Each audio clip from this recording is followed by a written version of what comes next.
Selamat datang kembali di channel Fakta Aneh ID.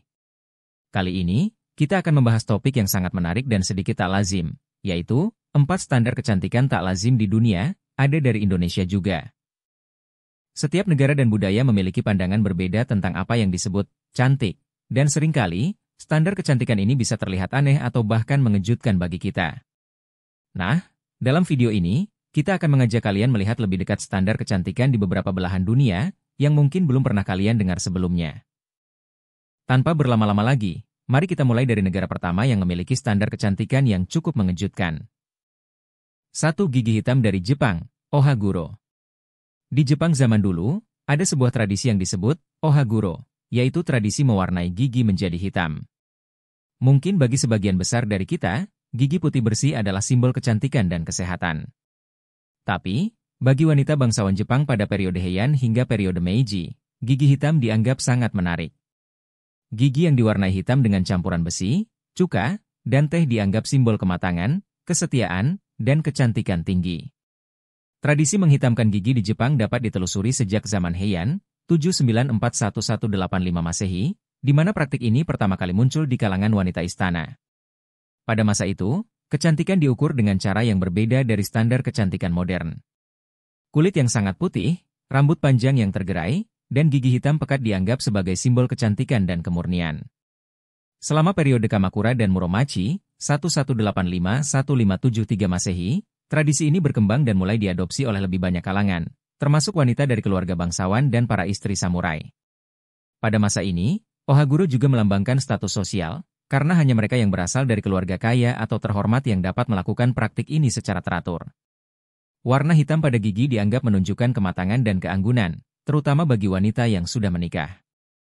Namun, tradisi ini tidak terbatas pada wanita saja. Pada periode tertentu, pria, terutama samurai, juga ikut serta dalam praktik ini untuk menunjukkan kedewasaan dan status mereka dalam masyarakat. Menghitamkan gigi tidaklah semudah yang dibayangkan. Prosesnya melibatkan penggunaan larutan khusus yang disebut kanemizu, yang merupakan campuran dari besi, teh atau sake, dan cuka. Larutan ini secara kimiawi bereaksi dengan oksigen, menghasilkan warna hitam yang pekat pada gigi. Meskipun larutan ini menghitamkan gigi secara efektif, hasilnya tidak bertahan lama. Pewarnaan harus diulang secara berkala, biasanya setiap beberapa hari atau seminggu sekali, tergantung pada kondisi gigi. Ini menjadikan Ohaguro sebagai ritual perawatan diri yang memerlukan perhatian dan dedikasi. Pewarnaan gigi juga diyakini memberikan beberapa manfaat praktis, seperti melindungi gigi dari kerusakan. Di masa itu, Ohaguro dianggap dapat melapisi gigi dan mencegah pembusukan, sehingga fungsinya tidak hanya sekadar estetika, tetapi juga sebagai cara untuk menjaga kesehatan gigi. Bagi wanita, terutama di zaman Heian dan Edo, gigi hitam adalah simbol kecantikan. Gigi yang hitam kontras dengan kulit yang sangat putih, yang membuat wajah terlihat lebih elegan menurut standar kecantikan pada masa itu. Warna hitam pada gigi juga membuat senyum terlihat lebih misterius dan anggun, sesuatu yang sangat dihargai dalam budaya aristokrat Jepang. Pada pertengahan abad ke-19, Jepang mulai terbuka terhadap dunia luar setelah berabad-abad mengalami isolasi di bawah kebijakan Yusakoku yang diterapkan oleh Keshogunan Tokugawa. Ini adalah awal dari periode restorasi Meiji, 1868-1912, di mana Jepang dengan cepat mengalami modernisasi dan westernisasi. Dengan masuknya pengaruh Barat, standar kecantikan di Jepang mulai berubah. Praktik Ohaguro secara bertahap dianggap ketinggalan zaman dan tidak lagi relevan dengan gaya hidup modern. Pemerintah Meiji bahkan mengeluarkan kebijakan yang melarang beberapa tradisi kuno, termasuk Ohaguro, sebagai bagian dari upaya mereka untuk menyelaraskan Jepang dengan dunia Barat. Di mata masyarakat Jepang yang lebih muda dan modern, gigi hitam mulai dipandang sebagai sesuatu yang tidak menarik, dan pada awal abad ke-20, Ohaguro perlahan-lahan menghilang dari kehidupan sehari-hari. 2. Leher panjang suku Karen, Thailand dan Myanmar. Selanjutnya, kita ke wilayah Asia Tenggara, tepatnya Thailand dan Myanmar. Di sini, ada suku minoritas yang dikenal dengan nama suku Karen. Salah satu ciri khas dari suku Karen, khususnya kelompok yang disebut Padaung atau Karen leher panjang, adalah penggunaan cincin logam untuk memanjangkan leher mereka. Wanita-wanita dari suku ini mulai mengenakan cincin di leher sejak usia muda, dan seiring bertambahnya usia, jumlah cincin pun bertambah, membuat leher mereka terlihat semakin panjang. Leher yang panjang dianggap sebagai simbol kecantikan, status sosial, dan kekuatan di kalangan suku Karen. Namun, Perlu diingat bahwa praktik ini sangat unik, dan terkadang dapat menyebabkan masalah kesehatan jika dilakukan secara ekstrim. Walau begitu, para wanita di suku ini sangat bangga dengan tradisi mereka dan percaya bahwa leher panjang adalah ciri khas kecantikan mereka. Suku Karen adalah salah satu kelompok etnis terbesar di Myanmar dan Thailand yang mendiami wilayah perbatasan antara kedua negara. Mereka termasuk dalam kelompok etnolinguistik yang lebih besar yang disebut Karenik. Subsuku Kayan atau Padau merupakan bagian dari suku Karen, yang terkenal dengan tradisi memanjangkan leher menggunakan gelang logam. Banyak dari orang-orang Kayan yang menetap di Thailand sebenarnya adalah pengungsi dari konflik internal di Myanmar. Mereka melarikan diri dari ketidakstabilan politik dan kekerasan, dan akhirnya menetap di perkampungan-perkampungan pengungsi di Thailand Utara. Tradisi memanjangkan leher dengan gelang logam pada wanita Kayan diyakini telah ada selama berabad-abad, meskipun asal-usulnya tidak diketahui secara pasti.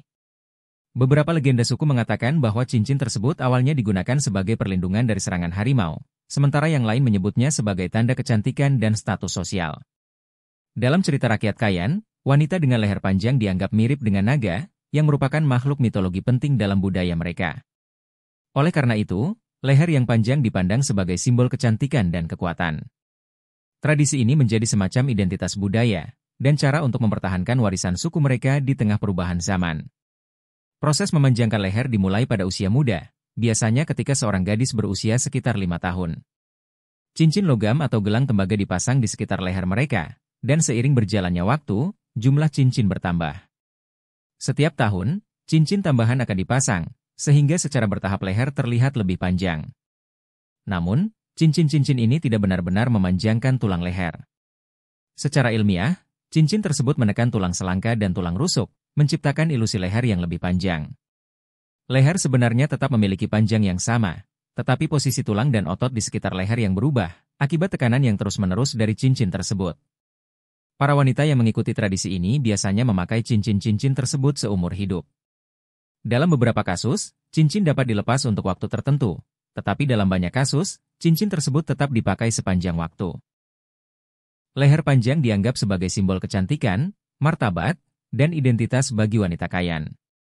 Leher yang dihiasi dengan banyak cincin logam dipandang sebagai tanda status sosial yang tinggi, dan wanita yang memiliki leher panjang seringkali dihormati dalam komunitas mereka.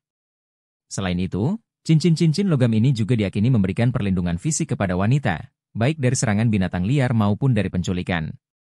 Dalam konteks budaya, wanita dengan leher panjang dianggap lebih sulit dicuri atau diambil oleh suku lain karena cincin-cincin tersebut sulit dilepas.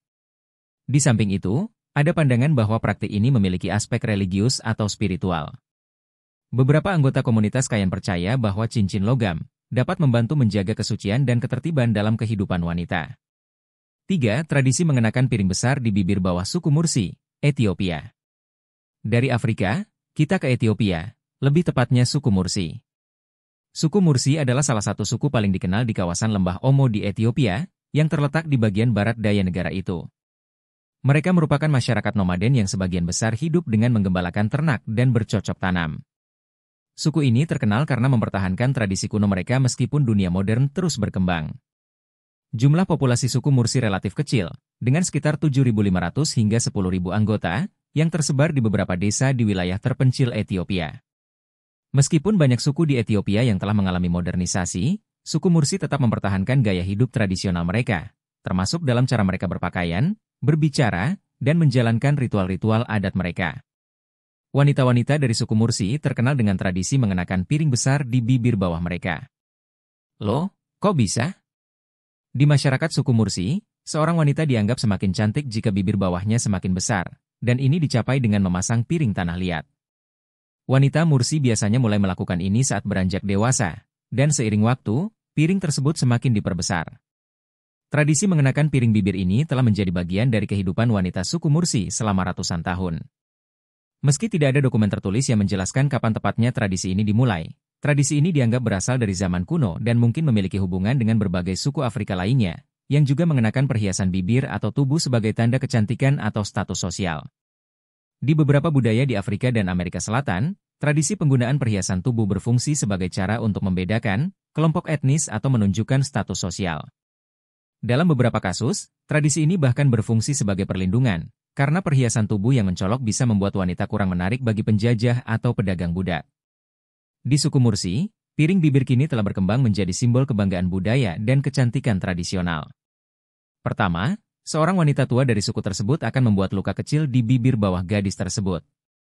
Luka ini kemudian dimasukkan sebuah potongan kayu atau stik kecil untuk menjaga agar bibir tetap terbuka. Seiring waktu, potongan kayu ini diganti dengan yang lebih besar untuk meregangkan bibir secara bertahap. Peregangan bibir ini dilakukan selama beberapa bulan hingga bertahun-tahun, tergantung pada seberapa besar piring yang diinginkan. Setelah bibir cukup meregang, piringan dari tanah liat mulai dipasang. Awalnya, piring yang lebih kecil digunakan, kemudian secara bertahap diganti dengan piring yang lebih besar. Piring-piring ini dibuat secara manual oleh para wanita Mursi, yang dibentuk dari tanah liat, kemudian dikeringkan dan dibakar untuk memberikan kekuatan.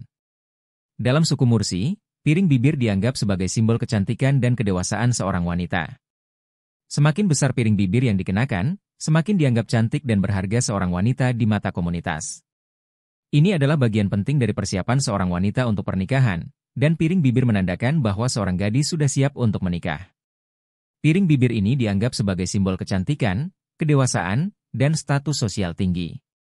Selain itu, tradisi ini juga dianggap sebagai bentuk penghormatan terhadap budaya mereka yang telah ada sejak lama. Meskipun terlihat tidak lazim bagi kita, tradisi ini masih sangat dihormati oleh masyarakat suku Mursi. Piring bibir juga berfungsi sebagai penanda status sosial dalam komunitas Mursi. Wanita dengan piring bibir yang lebih besar biasanya memiliki status sosial yang lebih tinggi dan dianggap lebih penting dalam masyarakat. Mereka dihormati dan seringkali memegang peran yang lebih besar dalam ritual-ritual penting atau pengambilan keputusan di komunitas.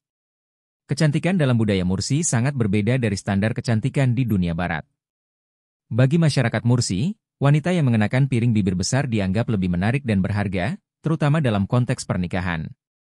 Di luar Ethiopia, tradisi ini seringkali dianggap aneh atau ekstrim, tetapi dalam budaya Mursi, piring bibir adalah puncak dari estetika tradisional. Selain itu, piring bibir memberikan wanita Mursi identitas yang kuat dan rasa kebanggaan, terutama di tengah perubahan yang dibawa oleh pariwisata dan modernisasi. Banyak wanita Mursi yang merasa bahwa dengan mempertahankan tradisi ini, mereka juga mempertahankan warisan budaya mereka. Dalam beberapa dekade terakhir, suku Mursi telah menjadi salah satu daya tarik wisata utama di Ethiopia, terutama bagi para turis yang ingin melihat tradisi piring bibir dari dekat. Pengaruh pariwisata membawa dampak yang signifikan terhadap kehidupan suku Mursi. Banyak wanita Mursi mengenakan piring bibir mereka dengan lebih sering ketika turis datang, bahkan memperlihatkan piring bibir mereka untuk difoto demi imbalan uang. Sementara pariwisata memberikan pendapatan tambahan bagi komunitas, banyak yang khawatir bahwa tradisi ini akan terkomersialisasi dan kehilangan makna spiritual serta budayanya. Beberapa wanita Mursi merasa bahwa fokus berlebihan pada penampilan fisik mereka oleh turis asing telah mengurangi makna mendalam dari piring bibir sebagai simbol budaya dan identitas. 4. Kulit gelap dari suku Baduy, Indonesia. Terakhir, kita kembali ke Indonesia, lebih tepatnya suku Baduy di Banten. Standar kecantikan yang mungkin tidak lazim bagi banyak orang Indonesia modern adalah bagaimana wanita Baduy lebih menganggap kulit gelap sebagai lambang kecantikan alami. Di suku Baduy, wanita dengan kulit yang lebih gelap sering dianggap lebih cantik, karena kulit yang gelap menunjukkan bahwa mereka adalah pekerja keras dan hidup secara harmonis dengan alam.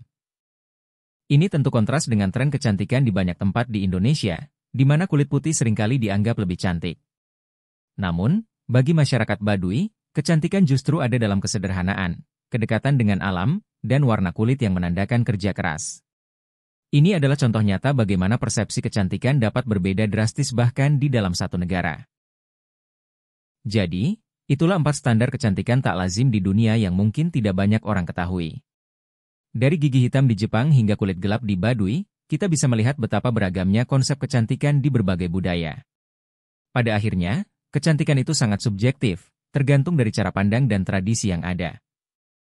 Terima kasih sudah menonton video ini. Jika kalian suka dengan topik seperti ini, jangan lupa untuk like, subscribe, dan bagikan pendapat kalian di kolom komentar. Apa standar kecantikan yang menurut kalian paling menarik atau bahkan mengejutkan? Sampai jumpa di video berikutnya.